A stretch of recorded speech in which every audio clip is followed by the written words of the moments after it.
Here on Flow FM, Stephanie Gray joins us from Solar Citizens. Steph, thanks for joining us today. Thank you. Now, Steph, just tell us a little bit about Solar Citizens first of all. Why do you exist? What are some of your major concerns at the moment? So we're a community campaigning organisation that works to promote renewable energy, but also electric vehicles as well. So traditionally, we've worked on a lot of issues related to rooftop solar to make sure that solar consumers get a fair deal. But we also do a lot of work on making sure that there's enough large-scale renewable energy coming online as well, especially because our fleet of coal-fired power stations across the country is getting older and retiring, so we want to make sure there's enough clean energy to fill that gap. And there's been a huge uptake. I think Australia's been one of the world leaders in terms of the number of people who've put photovoltaic panels on their roofs, and there were some pretty generous subsidies on offer, feed-in tariffs and the like, for Australian consumers. I guess, where are people getting the best deal, or just what are those feed-in tariffs still as generous as they once were? They're not, no, because it's kind of like solar is the victim of its own success. As you said, Australia's are world leaders in the uptake of rooftop solar. And what that means is we now have a lot of cheap solar energy in the middle of the day. And so then retailers are saying, well, the price of that electricity is not worth as much, so we're going to keep dropping the feed-in tariff. We have seen lately that even though wholesale power prices have spiraled, mostly because of the war in Ukraine putting up global fossil fuel prices, that feed-in tariffs in most part haven't been raised to reflect that. So we are seeing a bit of cheekiness from the retailers where they keep putting down feed-in tariffs to recoup some of their revenue as opposed to giving solar owners the fair deal for their electricity. And that trend is only sort of bucked where there's regulated feed-in tariffs, like in regional Queensland. Yeah, and this is where I am concerned. I've picked up a little whisper that maybe there might be circumstances where photovoltaic panel owners might actually be charged at times for the energy they produce. Is that actually happening anywhere, or is it on the cards anywhere in southeastern Australia? Yeah, so at the moment there's proposals sitting with the Australian Energy Regulator for homes in New South Wales and the ACT to get charged in the middle of the day for exporting electricity. Those charges are also bundled with a reward if they export later in the day. But if you don't have a battery, you wouldn't really be getting that reward, or it wouldn't be significant. So really, for a lot of solar owners, it'll look like a bit of a reduced feed-in tariff because of those charges.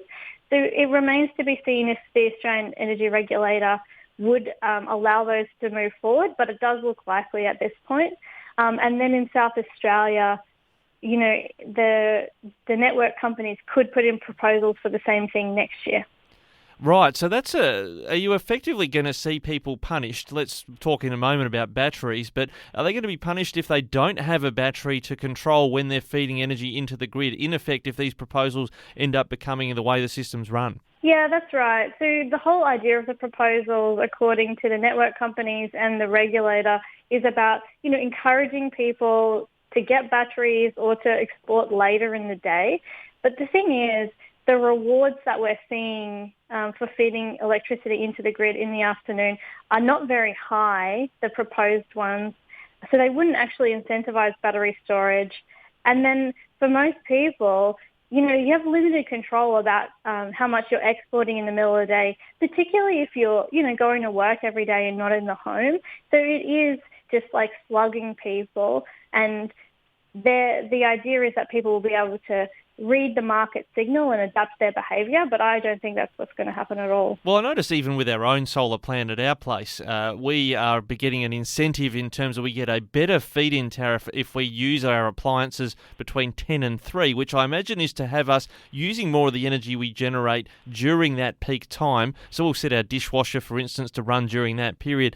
So is that sort of the softer approach that some retailers are going, look, it's just not working, we're going to have to go for the harder approach of penalising people for generating during the day? Yeah, well, that's not a bad approach to incentivize people in that way. The thing is with the export charges is there's different things that the networks can do, because what they're trying to deal with is that there's a lot of solar energy in the middle of the day, and sometimes that can cause grid congestion. But there's actually a better solution than solar export charges, and that's what they're rolling out in South Australia called flexible exports. So that means that instead of just having a standard amount that you can export, which is getting lower in South Australia, having a different inverter which allows you to export a lot of electricity most of the time, and then only about 2% of the time they'll curtail your exports when the grid is in strife.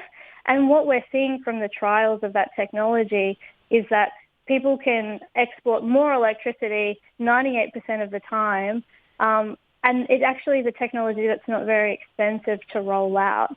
So instead of slugging solar owners, we should just be seeing networks rolling out this technology, and it would be the solution that we're looking for. So you're talking there about what I think is colloquially called smart meters, aren't you? Is in rolling those out instead of batteries potentially? No, they're called flexible exports. So in South Australia, from July, all new installations, solar installations, will have to have an inverter that can be sort of remotely controlled to allow for solar exports to be turned down. But it's a really great solution because at the moment people have a fixed export limit, and if they're producing more than that and they're not using it in the home, that solar is effectively wasted. So this is a great solution that allows way more solar exports. There was a trial that was run and people were seeing, a lot more bang for their buck in terms of the solar they exported because they were allowed to export more. It's a great solution, and it just means that if there is an issue in the grid, then solar exports can be turned down. But that's very rare as well. Now, we're speaking with Stephanie Gray from Solar Citizens, representing those that have got photovoltaic panels. I do note just across my desk this morning, the University of South Australia have talked about the challenge of disposing eventually of 80 million panels or 100 tonnes that could go into landfill there.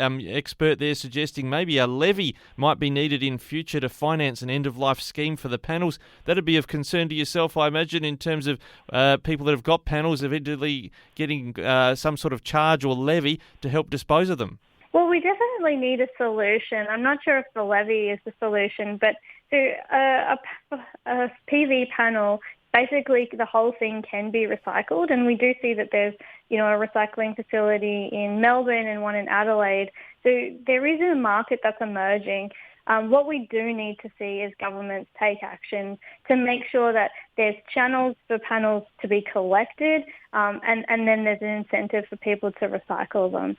So how they recoup that money, obviously we wouldn't like to see a levy, particularly because governments have incentivized people to get solar. This is the thing with the solar export charges as well. It's like when governments are incentivizing people, it's hard to then turn around and say, oh, now we're going to charge you. Yeah, absolutely. We'll keep an eye on the governments and what they're doing there. Steph Gray from Solar Citizens, thanks so much for breaking that all down for us. Much appreciated. Thank you.